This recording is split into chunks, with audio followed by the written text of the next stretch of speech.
Salut, je suis Laura Luna, éducateur canin spécialisé en travail de flair.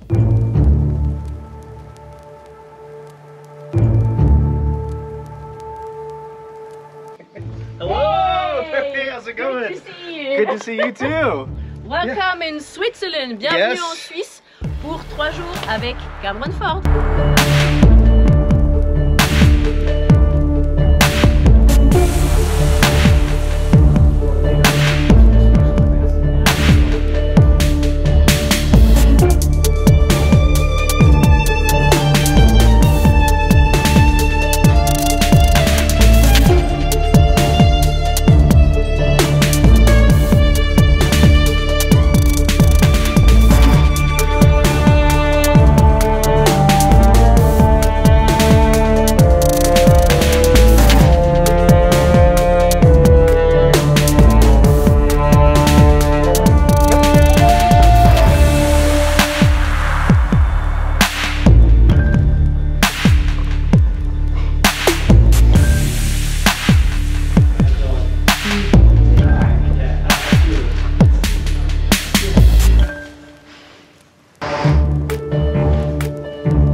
Keep it right there?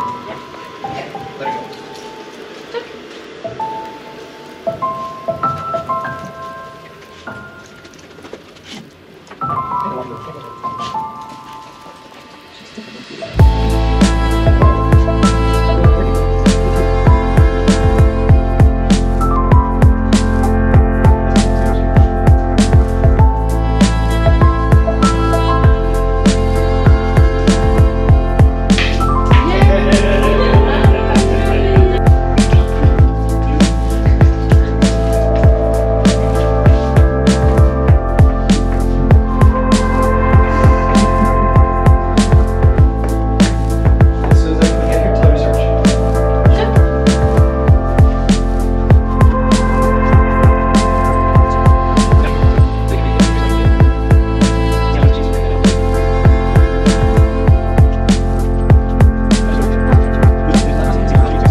She's gonna go again. Hey!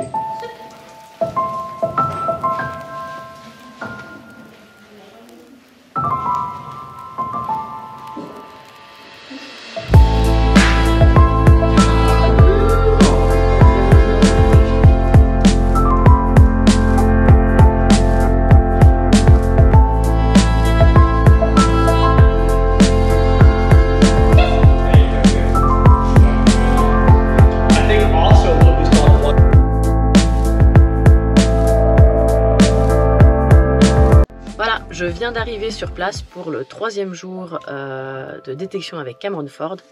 On va voir ce qui se prépare.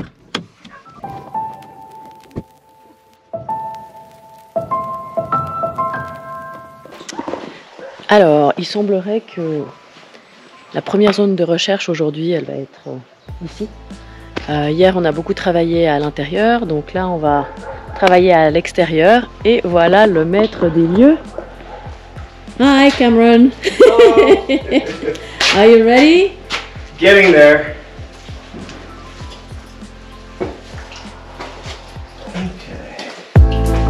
I should put it in the Et bird's voilà. nest. Sorry? I should put the hide in a bird's nest right there. Yeah. Le maître en action.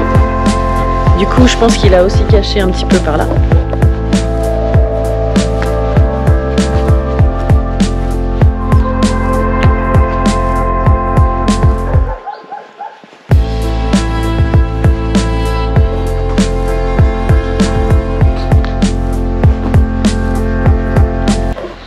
Et puis je vais aussi un petit peu vous montrer le matériel et les coulisses pendant que pas tout le monde est arrivé. Voilà.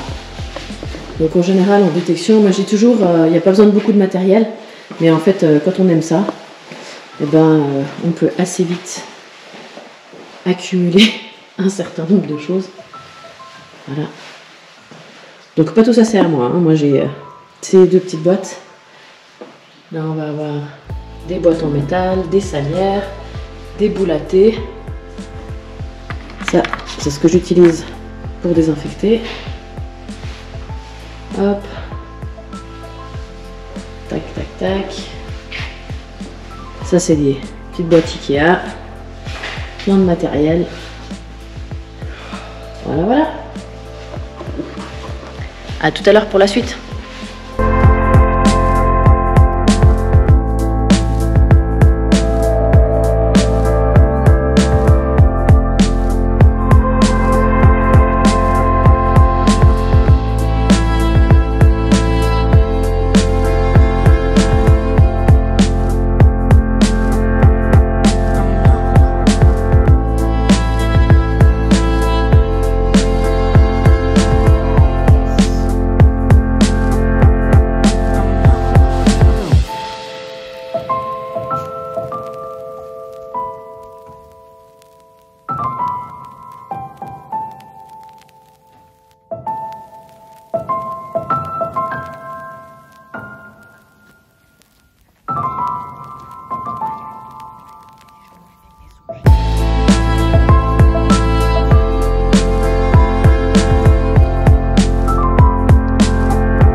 Hello hello. Donc toujours pour ce troisième jour, je suis avec Francesca Messina de Happy Dogs. Salut. Et qui est venue pour faire la traduction. Et du coup, Francesca, ben, jusque-là, tu n'avais jamais fait ou vu comme ça d'aussi près la détection. Non. Et comme tu es spécialisée dans le comportement, finalement, quelle a été ta révélation ou quelque chose qui t'a épaté ou au niveau de la découverte ou qu'est-ce que tu penses que ça pourrait apporter aux chiens? Alors, je sais que ça fait beaucoup de questions en une, On mais va essayer voilà. de résumer.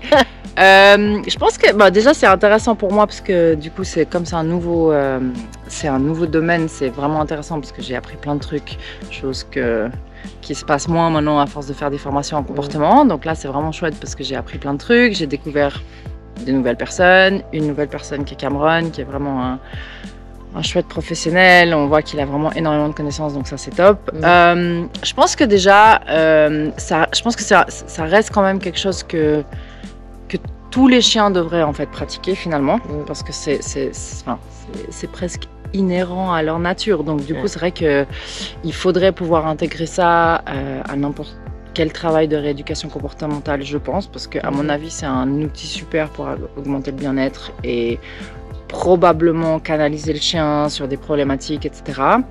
Alors après, je ne maîtrise pas encore très bien le domaine. Ça viendra. Ce qui fait que Je pense que bientôt on la voit en formation. On verra, on verra. Non, en auditeur peut-être. Non, mais du coup, c'est vrai qu'après, il faudrait vraiment que je maîtrise mieux le sujet pour savoir à quel moment, dans quelle situation et pour quelle problématique l'utiliser. Je vois quelque chose avec les chiens réactifs, très probablement, c'est sûr que ça va être intéressant. Et du coup, il y a aussi peut-être un autre aspect qui me parle beaucoup, c'est vraiment l'importance des apprentissages en fait. D'avoir des bons apprentissages, une bonne construction qui n'est pas nécessairement que liée au comportement, mais qui est aussi liée, parce que pour travailler en comportement et en modification comportementale, il faut des apprentissages. Et là, il y a aussi des apprentissages, il faut vraiment que ce soit propre et que les gens maîtrisent l'aspect théorique et technique en fait, de l'apprentissage. Parce qu'il y a quand même des questions de marqueurs, de timing, de ratio, de type de renforcement, de processus. Donc vraiment, j'ai trouvé que ça regroupe plein d'aspects du travail avec les chiens. Et du coup, tu dirais que c'est plus pointu que ce que tu imaginais ou c'est à peu près ce que tu imaginais, enfin, justement en termes finalement de compétences et de connaissances des processus d'apprentissage. Je pense que c'est un peu plus pointu à mon avis que ce que je pensais. En même temps, c'est plus pointu et moins difficile. Enfin, je sais pas comment dire. Je voyais ça comme très compliqué à monter. Ah ouais, non. Voilà. Enfin, oui, quand même. Non, je dirais que c'est simple. Mais il faut bien monter. Pour autant qu'on fasse pas d'erreur. Voilà. Et du coup, c'est vrai que là, c'est intéressant parce que comme je suis traductrice, je vois tous les chiens passer, chose que les participants ne peuvent pas forcément voir. Donc ça me permet de voir plein de cas. Et en fait, ce qui ressort aussi, c'est que comme en comportement, tu dois vraiment t'adapter au chien qui est en face de toi et adapter tes outils à ce chien-là. Tu peux pas appliquer une méthode unique pour chaque chien, ça marche pas. Là, c'est pareil.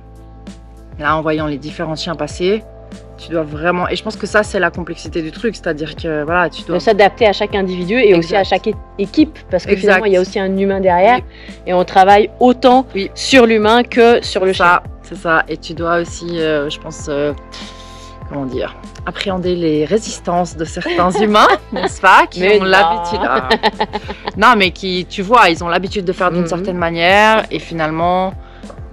Ça c'est pour ça Cameron il est bien parce qu'en fait voilà, il décide que lui il est là pour donner des conseils, après t'appliques ou pas ça te regarde, mais non c'est vraiment bien, c'est vraiment intéressant. Oui.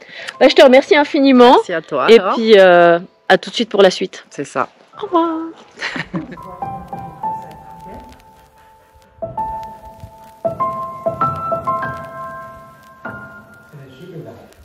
Ah oui, tu peux marcher aussi, ça dépend. Pendant que tu check, tu peux marcher un peu.